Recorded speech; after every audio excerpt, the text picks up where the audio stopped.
ఇద్దరు ఆడపిల్లలు ఉన్న వాళ్ళకి చదువునివ్వాలా ఆస్తినివ్వాలా ఈ ప్రశ్న ఒకరు అడిగారండి. చాలా రోజులైంది. ఈ రోజున ఆడపిల్లలు ఉన్న తల్లిదండ్రుల గురించి మాట్లాడుకుందాం. కొంతమందికి ఇద్దరు ఆడపిల్లలు ఉంటారు, కొంతమందికి ఒక్కరే ఆడపిల్లలు ఉంటారు. పాపం కొడుకులు లేరని చాలా కుమిలిపోతూ ఉంటారు. ఒక్కడైనా ఇంటి వారసుడుంటే బాను, ఈ ఆడపిల్లలకి పెళ్లి చేసామని అంటే అత్తారిళ్ళకి వెళ్ళిపోతారు, వీళ్ళని ఎంత చదివించినా వేస్టే, వీళ్ళ కోసం కష్టపడి రూపాయి దాచి ఉంచాలి, మన దగ్గర ఎవరు ఉండరని ఇలా తల్లిదండ్రులు కొంతమంది కుమిలిపోయి బాధపడే వాళ్ళు కూడా ఉన్నారు. కానీ అలాగే ఏమీ బాధపడక్కర్లేదండి. ముందు మీ పిల్లలకి చదివిస్తారు కరెక్టే, కానీ వాళ్ళకి చదువుతో పాటు లోకజ్ఞానం కూడా నేర్పించాలి. కొంతమందికి చూడండి, ఎంత చదువుకున్నా సరే చాలా అమాయకంగా ఉంటారు.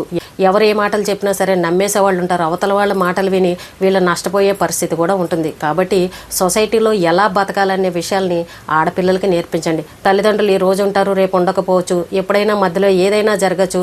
ముందు ఆడపిల్లలకి తెలివితేటలు నేర్పించాలి. అందరూ అంటూ ఉంటారు, అబ్బా ఈ రోజుల్లో ఆడపిల్లలకి ఏంటండి నేర్పించేది, మగవాళ్ళకంటే వాళ్లే మహా ఫాస్ట్గా ఉన్నారు, అన్ని రంగాల్లో వాళ్లే ముందుంటున్నారు, వాళ్ళకి మనం నేర్పించేది ఏంటని ఇలా కొంతమంది అనేవాళ్ళు కూడా ఉంటారు. చూడండి, కొంతమంది పిల్లలు తెలివితేటలుగా ఉన్నారు, కానీ కొంతమంది చాలా అమాయకంగా ఉండేవాళ్ళు ఉన్నారు. ఇప్పుడు ఇంట్లో తండ్రి లేడనుకోండి, తల్లిని ఆడపిల్ల ఉన్నారనుకోండి, అలాంటి వాళ్ళకి ఆస్తులు కనుక ఉన్నాయనుకోండి, చుట్టూ ఉన్న వాళ్ళ బంధువులే వాళ్ళని ఒక ఆట ఆడుకునే పరిస్థితి. వీళ్ళకి చూస్తే ఇంట్లో మొగదిక్కుండదు, సలహాలు చెప్పేవాళ్ళు ఉండరు, ఎవరు చెప్పేది నిజమో ఎవరు చెప్పేది అబద్ధమో తెలీదు. వీళ్ళ దగ్గర ఉన్న ఆస్తుల మీద కన్నేసి బెల్లం చుట్టూ చీమల్లాగా అప్పటి వరకు లేని బంధువులందరూ కూడా చుట్టూ వచ్చేస్తూ ఉంటారు. ఒక ఆవిడ ఎవరో నాకు చెప్పారు, ఆవిడకి ఇద్దరు ఆడపిల్లలంటే హస్బెండ్ చనిపోయిన తర్వాత చుట్టూ ఉన్న బంధువులందరూ అస్తమానం వీళ్ళ ఇంటికి రావడం, ఓ అని పూసుకోవడం, ఓ అని ఫోనులు చేయడం, ఇలాంటివన్నీ మొదలు పెట్టారంట. వాళ్ళ హస్బెండ్ ఉన్నప్పుడు ఏదో అంతంత మాత్రం మాట్లాడేవారు, వచ్చేవారు, పోయేవారు, చాలా లిమిట్గా ఉండేవారు.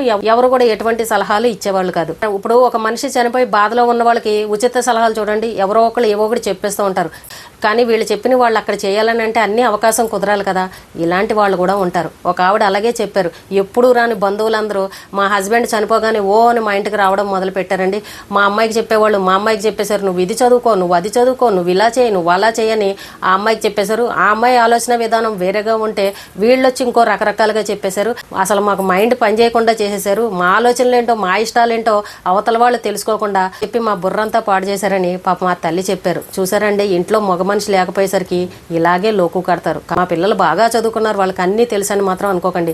లోకజ్ఞానం కూడా ఉండాలి. ఎవరితోటి ఎలా మాట్లాడాలి, ఎవరు చెప్పే మాటలను మనం పట్టించుకోవాలి, ఎవరు చెప్పేది నిజం, ఎవరు చెప్పేది అబద్ధం, రేపొద్దున వాళ్ళు చెప్పిన మాట వింటే మనం ఎంత నష్టపోతాం, ఇలాంటి విషయాలను కూడా గమనించుకుంటూ ఉండాలి. పెద్దవాళ్ళు కష్టపడి ఆస్తులు పిల్లలకి ఇస్తారు, కానీ వాటిని కాపాడుకునే విషయంలో కూడా పిల్లల బాధ్యత చాలా ఉంటుంది. పిల్లలకి అన్నీ తెలుసులే అని మనం అనుకుంటాం, కానీ ఒక్కొక్కసారి సొంత వాళ్ళ మాటలు విని కూడా మోసపోయే పరిస్థితి. ఇంట్లో మగదిక్కులేరు అని అంటే అందరూ చులకనగా చూసేవాళ్ళే, లేదు అనంటే వాళ్ళని ఏదో ఒకటి వంకలు పెట్టి తిట్టడము, ఏదో ఒకటి అనడం, వాళ్ళు ఏ పని చేసినా సరే కామెంట్ చేయడము, లేదంటే వాళ్ళని ఏదో ఒకటి అసభ్యకరంగా మాట్లాడడం, వాళ్ళు ఎక్కడికన్నా వెళ్ళారు అని అంటే రకరకాల అనుమానంగా వాళ్ళని ఇష్టం వచ్చినట్టు మాట్లాడడం, చుట్టూ ఉన్న వాళ్ళకి అడ్డమైన ప్రచారాలు చేయడం, ఇలాంటివి కూడా చేస్తారు. ఏ పని గురించి అన్నా గుమ్మం దాటి బయటకు వెళ్ళారనంటే అవో ఎక్కడికో వెళ్ళిపోతుంది, ఇంకో చోటకు వెళ్ళిపోతుందని ఇలా రకరకాలుగా అనేవాళ్ళు కూడా ఉంటారు. ఇంట్లో మగదిక్కు లేదనంటే అలాంటి ఆడవాళ్ళ పరిస్థితి ఎంత నరకంగా ఉంటుందో అది నిజంగా భరించే వాళ్ళకే తెలుస్తుంది. ఒక పక్కన మనిషి పోయారన్న బాధ, ఒక పక్కన ఆడపిల్లకు పెళ్లి చేయాలి, ఎన్నో సమస్యలు ఉంటాయి, ఎన్నో ఇబ్బందులు ఉంటాయి, డబ్బు వ్యవహారాలు ఉంటాయి, ఇన్ని బాధ్యతలు ఒక ఆడవాళ్ళ మీద పడిపోయాయి అనుకోండి, ఎంత కష్టంగా ఉంటుంది. కానీ అవి ఏమీ అర్థం చేసుకోకుండా చుట్టూ ఉన్న మన సొంత వాళ్లే 4 రాళ్లు వేసేస్తూ ఉంటారు. అయ్యో పాపం ఇంట్లో మగ మనుషులు లేరు కదా, వాళ్ళకి ఏదైనా అవసరం ఉంటుందేమో, వాళ్ళకి ఏదైనా హెల్ప్ చేద్దామన్న ఆలోచన ఎవరిలోనూ ఉండదు. చచ్చిపోయిన ఆయన ఏదో బాగా సంపాదించాడు, వీళ్ళకి బాగా ఆస్తులు ఇచ్చేసాడు, వీళ్ళకి మోట ఇచ్చాడు, కూర్చుని తింటారులేని ఇలా అనుకునే వాళ్ళు కూడా ఉంటారు. ఆడపిల్లలు ఉండి పాపం తండ్రి లేని వాళ్ళన్నా, కొడుకులు లేని వాళ్ళన్నా, ఇలాంటి కుటుంబాలు ఎవరన్నా ఉంటే కనుక ఎవరు కూడా అధైర్యపడకండి. మీ ఆడపిల్లల్ని బాగా చదివించండి. చదువు ఒకటే ముఖ్యం కాదు, సొసైటీలో మన చుట్టూ ఉన్న బంధువులతోనూ మన చుట్టూ ఉన్న వాళ్ళతోనూ ఎలా బతకాలనే విషయాలు కూడా నేర్పించండి.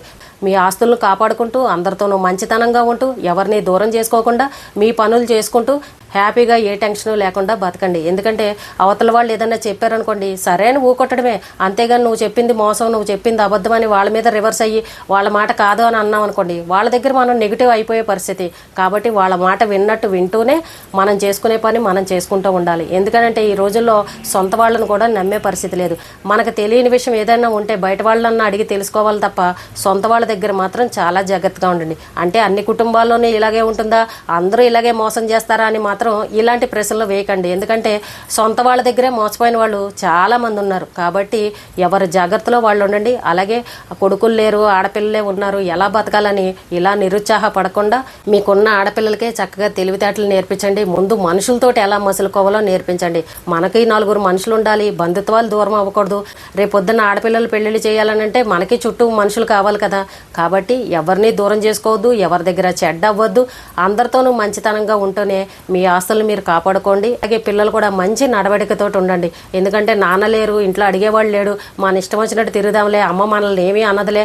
ఈ ఆడపిల్లలు కూడా లవ్వులంటూ వాడిని ప్రేమించాను, నేను వీడిని ప్రేమించాను, అమ్మ నేను వాడినే చేసుకుంటానని మీరు ఇలాంటి కబుర్లు చెప్పారనుకోండి, అనవసరంగా మిమ్మల్ని ముంచేసే పరిస్థితి. మీ దగ్గర ఆస్తుల మీద కన్నేసేవాడే ఉంటాడు తప్ప మిమ్మల్ని ప్రేమగా చూసుకునేవాడు ఉండడు. సొంత వాళ్ళే ఈ రోజుల్లో మోసం చేస్తుంటే ఇలాంటి వాళ్ళు మోసం చేయరని గ్యారంటీ ఏముంది చెప్పండి. మీరు పెద్దవాళ్ళు చూసిన సంబంధాలే చేసుకోండి తప్ప ఇలా ప్రేమలంటూ దిగారు అని అంటే తర్వాత లాక్కోలేని పరిస్థితి, వదిలించుకోలేని పరిస్థితి. ఒకవేళ వాడు మంచివాడు కాకపోతే మీరు వెళ్ళి అడగలేని పరిస్థితి. ఇంట్లో మగాళ్ళు లేడు అని అంటే ఇంకా లోకు కట్టే పరిస్థితి. మీ అమ్మ నన్నేం చేస్తుంది, నువ్వు నన్నేం చేస్తావని చెప్పేసి ఇలా మిమ్మల్ని అవసరాలకు వాడేసుకుని మిమ్మల్ని మోసం చేసే వాళ్ళు కూడా ఉంటారు. ఇంట్లో తండ్రి లేకపోయినా, ఒక అన్నయ్య లేకపోయినా సరే మీరు ఇంకా జాగ్రత్తగా ఉండాలి. ఒక పక్కన మీ ఆస్తులు కాపాడుకుంటూ మీరు పరువుగా బతుకుతూ ఎవరి చేత చెడ్డ అనిపించుకోకుండా, ఎవరి చేతిలోనూ మోసపోకుండా ఇన్ని రకాలుగా మనం ఆలోచించుకుని బతకాల్సిన పరిస్థితి. పిల్లలకి ఆస్తులు ఇస్తున్నామా, చదివిస్తున్నామా అన్నది కాదు, చదువుతో పాటు మంచి తెలివితేటలు కూడా ఇవ్వాలి. ఎవరి మాట నమ్మాలి, ఎవరి మాట నమ్మకూడదు. ఇలాంటి విషయాల్లో జాగ్రత్తగా ఉండాలి. అలాగే పెళ్ళిళ్ళ విషయంలో కూడా చాలా జాగ్రత్తగా ఉండాలి. మీ ఇంట్లో మగవాళ్ళు లేరనంటే అవతలవాడు ఏముంది, ఒక ఆట ఆడిచ్చేవాడు ఉంటాడు. మీ అదృష్టం బాగుండి మంచివాడు వచ్చాడు అనుకోండి, పర్వాలేదు, పెద్దలు కుదిర్చిన సంబంధం చేసుకుంటే ఎవరైనా రేపొద్దున వాడు మంచివాడు కాకపోయినా 4 పెద్ద మనుషులు వచ్చి వెళ్ళి మాట్లాడేలాగా ఉంటుంది. అలాంటివన్నీ పక్కన పెట్టేసి నన్ను ఎవడో ప్రేమిస్తున్నాడు, నేను వాడినే చేసుకుంటానని అంటే మిమ్మల్ని ఒక ఆట ఆడిచ్చే పరిస్థితి ఉంటుంది. కాబట్టి తండ్రి లేని పిల్లలు అమ్మ మాట వినండి, అమ్మ చెప్పే సంబంధం చేసుకోండి. ఇలా ప్రేమలంటూ అదంటూ ఇదనంటూ అనవసరంగా మీ జీవితాలను మాత్రం పాడు చేసుకోకండి. ఈ రోజున ఆడపిల్లల విషయంలో ఎన్ని మోసాలు జరుగుతున్నాయో మనం చూస్తున్నాం. ఉద్యోగాలు చేసే దగ్గర భద్రత లేదు, ఎవడో రమ్మన్నాడని వెళ్తున్నారు, కాలేజీలకని వెళ్తున్నారు, ఎవడో రమ్మన్నాడని వెళ్తున్నారు. ఏం జరుగుతుందో మనం చూస్తున్నాం. మీరు వాడి చేతిలో అన్యాయంగా మోసపోయారు అనుకోండి, మీ తల్లి పరిస్థితి ఏంటి?